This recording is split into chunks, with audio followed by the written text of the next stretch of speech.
Bienvenidos a todos, mi nombre es Carlos Meilán y esta es una capacitación en costos para la modalidad de taller. Como les decía, mi nombre es Carlos Meilán, soy asistente de cooperativas, trabajo en el INTI, en la gerencia para la asistencia tecnológica de la demanda social. En esta capacitación vamos a ver los diferentes contenidos. Tenemos definición de costos, clasificación de costos, definición de procesos y técnicas para la obtención del costo. Estos van a ser los contenidos. Comencemos con el primero que tiene que ver con la definición de costos. Bien, en este caso, como se ve aquí en esta filimina, podemos decir que costos son o es todo el esfuerzo económico requerido para adquirir, producir y prestar productos o servicios. Decimos que utilizamos esta definición porque existen muchas definiciones de costos. Una vez que tenemos definido, bien entendido qué es los costos, podemos luego obviamente calcular en pesos, porque esto es un esfuerzo económico, los costos de una determinada organización, los costos de un producto, los costos de un proceso que después vamos a ver un poco cómo se hace todo esto, ¿sí? En definitiva, esta definición, ¿qué está queriendo decir? Que cualquier tipo de organización, en este caso cooperativas, lo que hacen es ofrecer al mercado o a sus clientes diferentes productos y servicios, y para poder realizar eso, obviamente primero se tiene que encontrar con diferentes recursos, materias primas, recursos humanos de toda índole, que luego a través de diferentes procesos tienen que transformar esa materia prima para convertirla en un producto o un servicio. Toda esa transformación, todos esos procesos que se realizan para llegar a satisfacer al cliente, supongamos por caso, requieren de un esfuerzo económico. Ese esfuerzo económico que se da a través de todos esos procesos de transformación se llaman costos. La idea es poder calcularlos porque es un elemento fundamental luego para establecer el precio de venta, ¿sí? Bien, pasemos al segundo tema, una vez que ya definimos qué es costos. Los costos previamente se necesitan clasificarlos y después vamos a ver un poco por qué se necesitan clasificar. Pero comencemos con la clasificación de los costos. Y luego vamos a entender por qué razón se necesitan clasificar. Existen como dos grandes temas para clasificar los costos. Uno de ellos tiene que ver con la asignación de recursos, ¿sí? Es decir, los costos son, como ya dijimos, un esfuerzo económico. Esto significa la asignación de diferentes esfuerzos que tienen que ver con recursos, materia prima, y todo tipo de elementos y cosas que hacen a la transformación. Esta asignación puede ser en forma directa o en forma indirecta en la transformación. Es decir, que existen costos que son directos y costos que son indirectos. Y ahora vamos a ver un poquito por qué se llaman así. Evidentemente, hay esfuerzos que son directos y hay esfuerzos que son indirectos. Para entender por qué razón algunos costos los llamamos de determinada manera, previamente tenemos que hacer una pequeña definición de algo que es muy, pero muy importante para las organizaciones en particular, que tiene que ver con la idea de procesos. La idea de procesos es un concepto bastante amplio y complejo, pero en lo que tiene que ver con la obtención de costos, vamos a decir que los procesos se pueden definir como los pasos que se deben realizar para la transformación de una determinada materia prima, por ejemplo. ¿Sí? Aquí tenemos un ejemplo de un tipo de proceso de transformación de materia prima que luego se transforma, perdón, en producto terminado, que es circular, pero no todos los procesos tienen que ser circulares. Circular significa, como lo ven acá en el gráfico, que esto tiene un comienzo, va pasando por diferentes pasos y vuelve al mismo lugar, pero porque tiene que ver con la idea de reciclado, ¿no? Con esta idea de volver al circuito todos aquellos desechos o productos que ya se han consumido. Bien, entonces tenemos, primeramente se debe obtener la materia prima, entonces aparece el primer proceso que lo llamamos de materia prima o de obtención de materia prima también se podría llamar. El segundo proceso o paso es el de producción. El tercero podría llegar a llamarse el de empaque, luego de transporte de la mercadería, de consumo, perdón, de distribución, de consumo, de desecho y de reciclaje. ¿Sí? Evidentemente, como ustedes ya pueden ver, los procesos, por ejemplo, desde la obtención de materia prima hasta la producción, podría poner un proceso en el medio que se llame de transporte de materia prima. Pero bueno, la definición o la amplitud o la cantidad de procesos que se le pueden llegar a poner en la transformación de determinados elementos, digamos que tiene que ver con las necesidades, qué información yo quiero obtener. Evidentemente, si no me interesa saber cuál es el precio de la logística en particular, entonces yo puedo decir, bueno, no me importa el proceso de logística.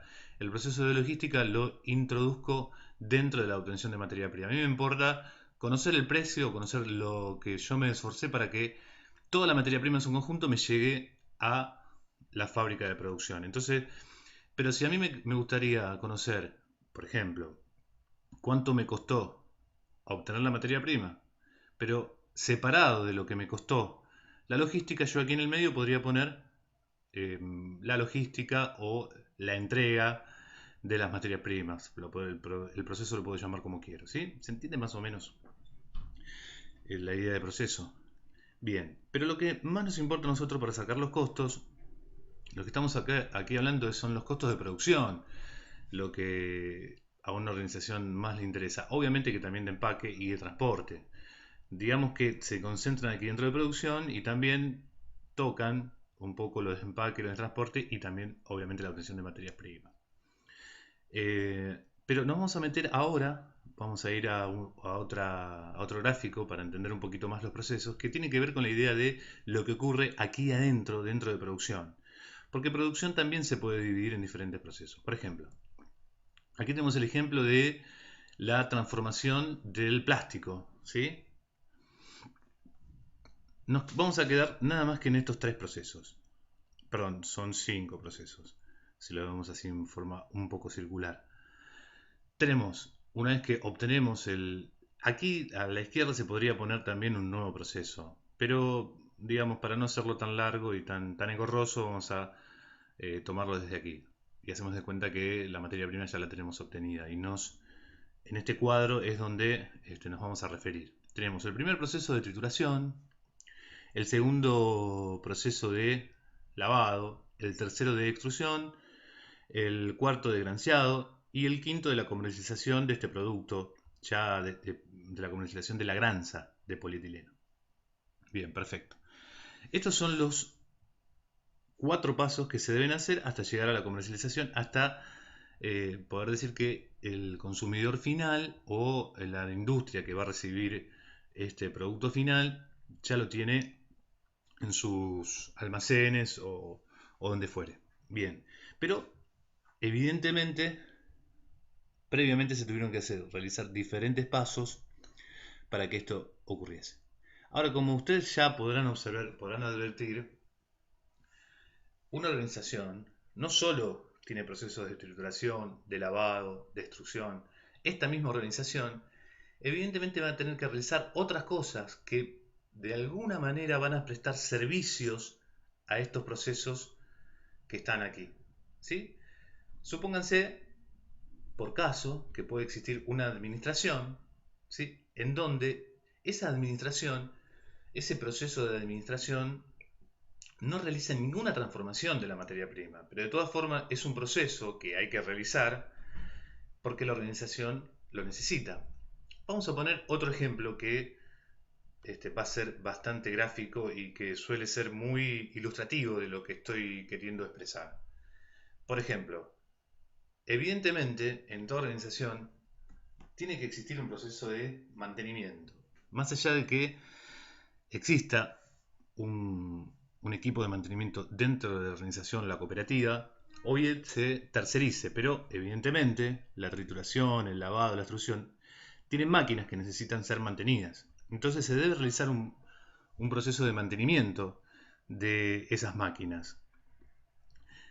El mantenimiento también es un proceso. ¿Por qué es un proceso el mantenimiento? Porque también produce bienes y servicios. Pero esta vez, en este caso, los bienes y servicios que produce mantenimiento no son para el consumidor final, sino que son para atender a los diferentes procesos que transforman las mercaderías. ¿Sí?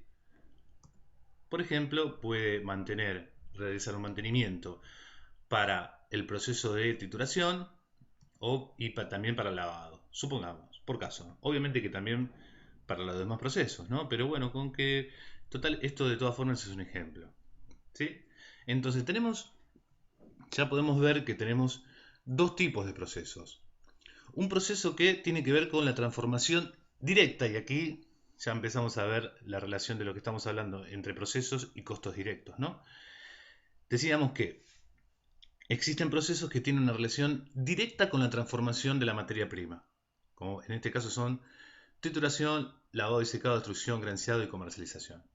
Pero también existe un proceso de mantenimiento que no tiene una relación directa con la transformación del producto. Es decir, por mantenimiento no pasa ninguna materia prima, ningún producto en proceso que luego lo transforme.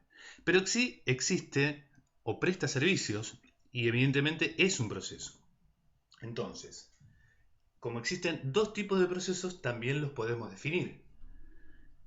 Existe un proceso que lo podemos llamar procesos principales, que son los que están aquí, que están directamente relacionados, o procesos directos. Y existen otro tipo de procesos que en este caso, damos como ejemplo el de mantenimiento, donde no realizan una transformación directa y lo podemos llamar procesos de servicio o procesos indirectos. Bien. Ya sabemos que existen tanto procesos directos o principales o procesos indirectos o de servicios o también se llaman secundarios. Bien, seguimos. Entonces, en este caso el proceso de mantenimiento tiene necesidades de mantenimiento, como aquí dice, y realiza tareas de mantenimiento. Este es el servicio que presta, pero ¿a quién? A otros procesos, no a los consumidores finales, ¿sí? Tiene un entorno en el cual trabaja, que es la organización, pero aquí está lo más importante, que tiene recursos. Y estos recursos son también esfuerzos económicos. Y si son esfuerzos económicos, son costos. Bien. Entonces, el proceso de mantenimiento también tiene costos, porque realiza esfuerzos, que no son esfuerzos para transformar la materia prima, sino que son esfuerzos para prestar servicio a procesos que sí transforman la materia prima. Bien. Vemos que los recursos de mantenimiento, lo que vimos recién, vamos a ir un poquito para arriba, estos recursos de mantenimiento que están aquí, son costos. ¿Pero qué tipo de costos? Obviamente que son costos indirectos. ¿Por qué? Porque son costos de procesos que transforman la mercadería, o mejor dicho, prestan servicios a procesos que sí transforman la mercadería o la materia prima. Por esa razón son indirectos. Llegan al producto final. En realidad se los debe cargar en el producto final, pero de una forma indirecta. Ahora vamos a ver el caso de los aditivos. Nos vamos otra vez un poquito para arriba. Los aditivos tienen que ver con estos insumos, que también insumos lo podemos llamar como esfuerzo económico y desde ya como costos, que se introducen en el proceso de extrusión para darle un proceso con mayor calidad. ¿Sí? Son aditivos, son materias primas o insumos que se colocan en este proceso de extrusión para que el granceado salga con mejor calidad. Bien, evidentemente, y ahora volvemos aquí, evidentemente estos aditivos, ¿qué son? Son costos directos. ¿Por qué? Son directos porque están directamente relacionados con la transformación de la materia prima, en este caso del producto en proceso ya, porque en realidad ya no es materia prima lo que recibe extrusión, sino recibe